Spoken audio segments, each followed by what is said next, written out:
Продаваме гумиран тир брезент. Ей, това представлява материала, вижте го. Има лицева страна и задна страна. Дебелината е 650 грама на квадратен метър.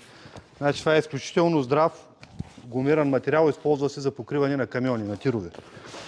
Но, освен за тирове, се използва да се правят покриви на навеси, на беседки, на курници, на кошари, кочини, най-различно.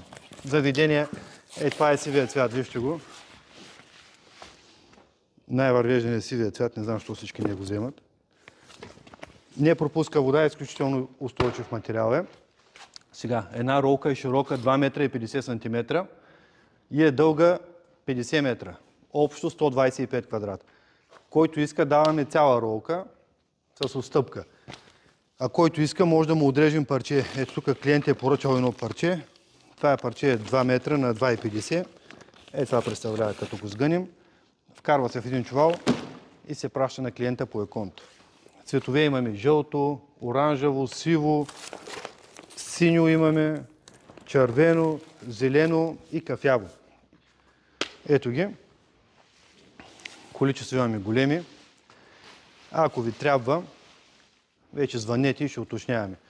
Тук имаме бели винили, отрязани парчета. Ето ги. Примерно това е 10 метра, 6 метра, пак 6 метра. Готови отрязани парчета 6 метра, някой ако иска. Ако ви трябва материал, звънете, уточняваме размер, уточняваме цена и пращаме по еконт. Доставки правим всеки ден, ако искате, може да дойдете и на място. Това е. Ето това представлява белия материал, вижте го. Ето го.